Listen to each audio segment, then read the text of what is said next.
এই যে বুড়ো, তিন নাম হয় দিদি শ্বশুর মশাই। তুই আগে আমায় কি বললি? কই কিছু বলিনি তো। তুই ভেবেছিস আমি শুনিনি? তুই আমাকে বুড়ো বলিসনি? এই দেখো, তিন ছেলের বাপের কিরম 25,000 শখ। বুড়ো বলবো না তো কি, ছোড়া বলবো? তুই এ বাড়িতে এসছিস কেন? বুড়োর মুখে হাসি ফোটাতে। ও, গয়না পাঠিয়েছে, লক্ষ্মী মেয়ে। দে দে আমায় দে। আপনাকে দেবো না ময়না দিকে পড়ার জন্য দিয়ে আসবো? না না, আমায় দে। কি হ্যাংলা শ্বশুর রে বাবা, গয়না দেখলে মেয়েরাও এমন হ্যাংলামি করে না। ফালতুবি না করে কি কি গয়না এনেছিস আমায় দে, আমি ওজন করি আনি। ওজন যে করাবেন, কাছাকাছি কয়লার দোকান আছে তো? কয়লার দোকানে গয়না ওজন? হ্যাঁ। দেখ পূজা, এটা তোদের গ্রাম নয়। তাই আপনি বেঁচে গেলেন, নইলে এই কাপটা দিয়ে আপনার টাকটা ফাটিয়ে দিত। এই নিন আপনার গয়না। চলি বুড়ো। এই যে বুড়ো, তিন নাম হয় দিদি শ্বশুর মশাই। তুই আগে আমায় কি বললি? কই কিছু বলিনি তো। তুই ভেবেছিস আমি শুনিনি? তুই আমাকে বুড়ো বলিসনি?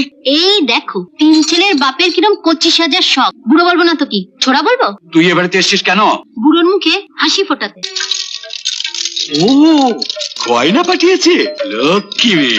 দে দে আমায় দে। আপনাকে দেবো না ময়না দিকে পড়ার জন্য দিয়ে আসবো? না না, আমায় দে।